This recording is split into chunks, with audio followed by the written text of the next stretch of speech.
Ito, mamundok tayo dito at maghanap tayo ng mga survival. Tingnan nyo, may mga bulaklak dyan. Oh. Eto, mga wild gabi. Oh. Ang dami. May puno pa ng saging. Oh. Tingnan nyo.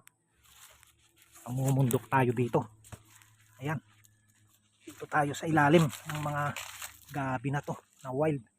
Ayan, oh, may puno. Mga buddy. Tingnan nyo kung ano to. Oh, may prutas dito. Alam nyo ba kung ano to na prutas? Ayan, oh, kilala nyo ba yan? Pero hindi pa siya hinog. Dahil kulay berde pa, oh. Alam nyo na kung anong prutas ito. Oh, ayan, oh. Ang dami.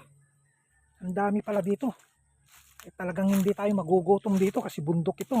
Ayan yung mga puno nila. Ayan, oh. Puno yan, mga buddy. Oh, tignan nyo. Ang sarap mamundok dito dahil hindi tayo magugutom. Ayan. Ayan, oh, daming prutas, oh. Eto malapit na siyang mahinog, oh. Oh. Ayan, tingnan nyo. Mga buddy, ayan, oh. Ayan, yung mga puno na yan, kung kilala nyo yan. Ayan. Dito tayo, mamumundok tayo. At maghanap tayo ng mga katutubo dito. Yung mga nag-aalaga dito. Kung sino kayang nag-aalaga dito. Ayan, oh. Ayan, may hinog na. Eto, oh. Tignan nyo. Ayan, oh, hinog, oh. Ayan, kilala nyo naman kung ano na yan, na prutas na yan, di ba? Medyo mataas-taas eh. Hindi natin kayang abutin. Eto, ang daming mga pananim, oh. Kilala rin nyo ba kung ano yung mga prutas na yan, oh. Ang sarap yan. Ayan. Hanap tayo dito. Talagang tayo ay sanay sa gubat. Kaya alam natin kung lahat-lahat na yung mga pagkain dito na pwede natin na madaanan, titikman natin at kakainin kapag pwede nang kainin. Ayan, oh.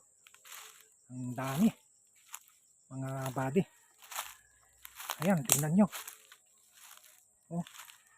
Eto. Kaya lang hindi pa hinog. Ayan, tingnan nyo. Oh, ang dami. Ayan, oh.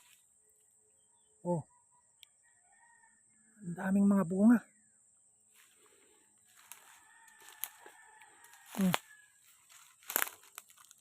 Talagang dito ay sagana sa prutas. Talagang hindi ka magugutom dito kapag pinakawalan ka dito sa bundok na to. At kung wala kang mga gamit, ay pwede kang mag-survival dito, ay mabubuhay ka. Dahil maraming prutas. Ayan yung mga puno. Ayan. Ang dami. Ayan. Ayan, kita nyo yan.